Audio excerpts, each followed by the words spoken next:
নমস্কার বন্ধুরা। দেশের কোটি কোটি আধার কার্ডধারীদের জন্য একটি খারাপ খবর। কারণ আধার কার্ড নিয়ে ভারত সরকারের পক্ষ থেকে একটি নতুন সিদ্ধান্ত নেওয়া হয়েছে। তবে হ্যাঁ, এই সিদ্ধান্তটি অকস্মাৎ যে নেওয়া হয়েছে তা নয়। এটা কিন্তু এর আগে মিডিয়া রিপোর্ট হিসাবে বেরিয়েছিল এবং সংসদেও বিষয়টা আলোচনা হয়েছিল এবং এটা নিয়ে কিন্তু আমরা ভিডিও করেছিলাম, আপনারা অনেকেই দেখেছেন। তো সেটা কিন্তু বিজ্ঞপ্তি আকারে প্রকাশও করে দিল ভারত সরকারের পক্ষ থেকে ইউডিআই।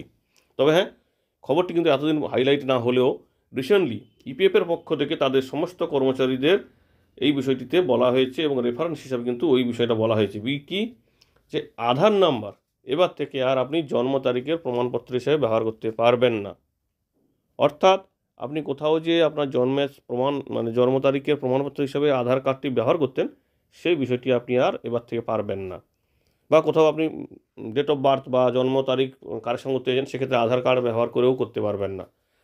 কী কারণে এখানে ভারত সরকারের পক্ষ থেকে ইউডিআই বা আধার কর্তৃপক্ষ কী বলেছে দেখুন। এখানে বলা হয়েছে, যেহেতু আধার কার্ডকে তৈরি করার সময় বা আধার কার্ডটি তৈরি করার সময় আপনি অন্য কোনো ডকুমেন্টস বা অন্য কোনো তথ্যের সাহায্যে ডেট অফ বার্থটা আধারে দিয়েছেন, তো সেই আধার কার্ডটিকে আপনি কীভাবে ডেট অফ বার্থ হিসাবে অন্য কোথাও জমা করবেন বা অন্য কোথাও তথ্যের কারেকশান করবেন। তো এই বিষয়টি 2016 এবং 2018 সালে এরকম একটি বিষয় উপস্থাপন হয়েছিল। এরপরে 2018 সালে কিন্তু ভারত সরকারের ইউডিআই এইরকম একটি নোটিফিকেশনও জারি করেছিল। সেখানে বলা হয়েছে যে কোনোভাবে আধার কার্ডকে ডেট অফ বার্থের প্রমাণ হিসাবে গণ্য করা যাবে না।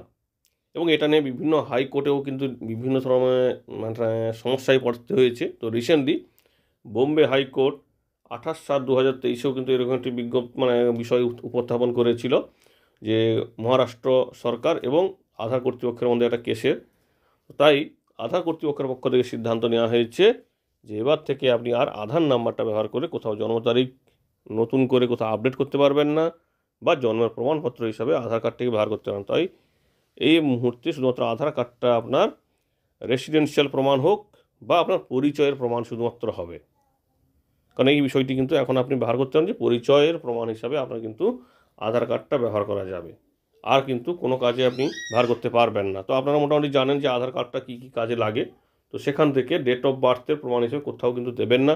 এটা আধার কর্তৃপক্ষ তাদের ডেট অফ বার্থের যে প্রমাণের যে লিস্ট আছে সেই লিস্ট থেকে কিন্তু ডিলিট করে দিয়েছে। অর্থাৎ সেখানে কিন্তু আপনি এই তথ্যটি আর পাবেন না।